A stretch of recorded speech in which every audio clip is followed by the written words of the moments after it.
आज हम पढ़ेंगे वुंड और वुंड के डिफ़ाइन, उसकी क्लासिफिकेशन, उसकी डिटेल।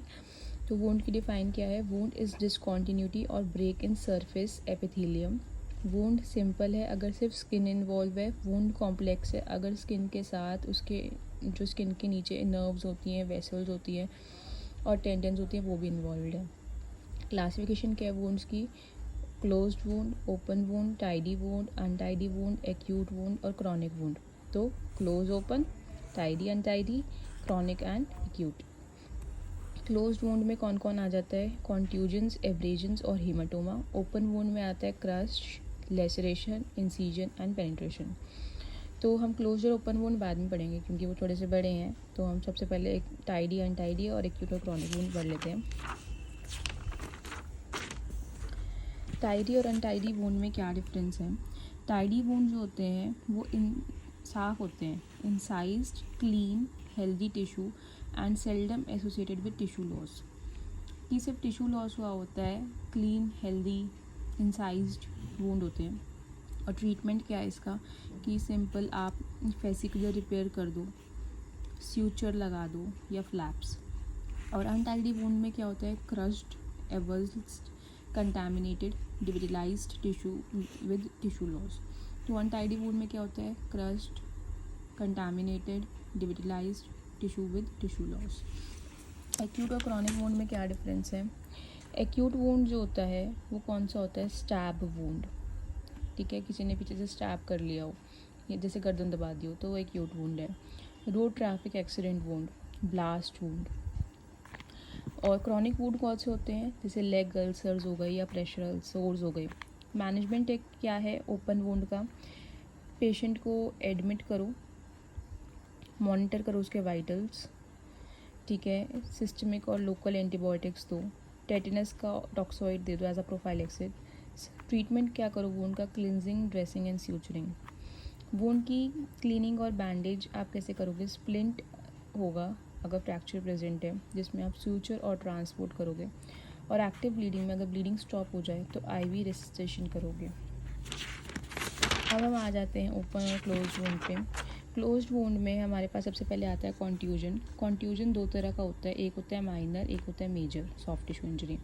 अगर माइनर सॉफ्ट टिश्यू इंजरी है तो स्किन में ब्रेक नहीं आया है, और अगर मेजर है तो it being run over by a vehicle, कि उसके ऊपर से कोई वाहन चल चुका है।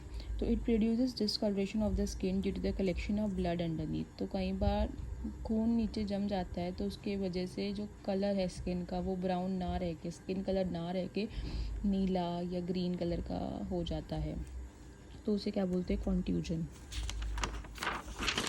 अब आता है एब्रेजन। एब्रेजन में क्या होता है? जो एपिडर्मिस है स्किन की वो स्क्रैप्ड हो गई है बाय एक्सपोजिंग द डर्मिस। जो एपिडर्मिस है स्किन की वो स्क्रैप हो गई है और स्किन हट गया है, और क्या शो हो रहा है? एपिडर्मिस भी हट गई है और डर्मिस दिख रही है।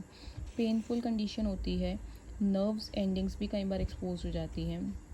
ये वुंड्स क्लीन इनकी ज़रूरत होती है, इनको क्लीन करना होता है, एंटीबायोटिक्स देनी होती है और प्रॉपर ड्रेसिंग्स चाहिए होती है। Haematoma. Haematoma is refer to as collection of blood usually following injury, कि इंजरी हुई और ब्लड कलेक्ट हो गया। It can occur spontaneously in patients who have bleeding tendency such as haemophilia. तो ये हीमाटोमा उन पेशेंट्स में बहुत जल्दी से हो जाता है जिनको ब्लड प्रॉब्लम है, जैसे हीमोफीलिया हो गया। मैंने सुना है हीमोफीलिया एक ऐसी कंडीशन है जिसमें अगर हल्की सी भी खून की चोट लग गई, हल्की सी भी आपको बारीक सा निशान लग गया तो बहुत प्रॉब्लम हो जाती है, ब्लड की प्रॉब्लम हो जाती है कि वो ब्लड रुकता ही नहीं है। तो वही उन्होंने लिखा हुआ है, it occur spontaneously in patients who have bleeding tendency such as haemophilia depending upon sites. अब कहाँ इंजेक्शन लग सकता है? सबक्यूटेनियस, इंट्रामस्कुलर, इंट्राआर्टिकुलर और सबपेरिकॉस्टल। नी जॉइंट हीमाटोमा में need to get aspirated followed by application of compression bandage. तो अगर knee joint में हीमाटोमा हो गया है तो कंप्रेशन बैंडेज लगाने की ज़रूरत पड़ती है और एस्पिरेट करना पड़ता है उस वुंड को। Small haematomas get reabsorbed, if not they can get infected. अब आता है ओपन वुंड। तो क्लोज वुंड कितने तरह का था? 3 तरह का था, कॉन्ट्यूजन, एब्रेजन और हीमाटोमा। कॉन्ट्यूजन में क्या था कि अगर जो ब्लड कलेक्शन हो जाता है उसकी वजह से कलर दिखता है, स्किन के ऊपर कलर चेंज होता है।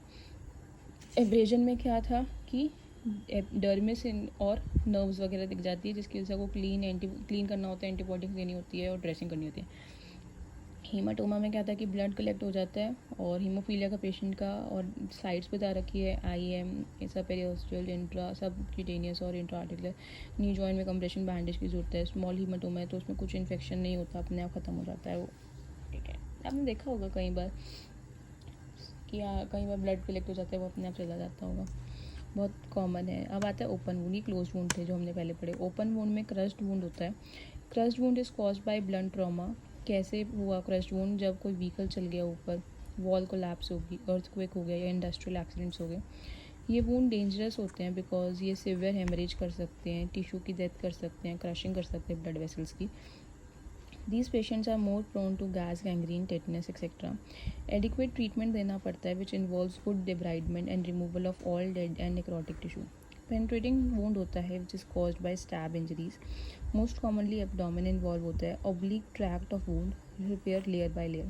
तो penetrating wound जो होता है वो wound injuries की वजह से होता है, abdomen involve होता है और उसमें repairing कैसे करनी होती है, layer by layer करना होता है। फिर आता है लैसरेटेड वूंड। लैसरेटेड वूंड जो होता है वो ब्लंट इंजरी की वजह से होता है। ब्लंट एजेस होती है, क्रशिंग हो जाती है टिश्यू की, एक्सीजन करना पड़ता है या प्राइमरी स्यूचर करना पड़ता है। और इंसीजन वूंड में क्या करना पड़ता है, शार्प ऑब्जेक्ट्स की वजह से होते हैं, शार्प एज वूंड बन जाता है, कंटेमिनेशन बहुत कम होती है और इसमें भी प्राइमरी स्यूचर ही करना पड़ता है as a treatment. So this is all about wound classification and its treatment, and ये प्रोफेशनल एग्जाम्स में लॉन्ग क्वेश्चन आता है, तो आप इसको लॉन्ग नहीं शॉर्ट क्वेश्चन आता है, तो आप इसको अच्छे से इन नोट्स के स्क्रीनशॉट्स ले सकते हैं पढ़ने के लिए।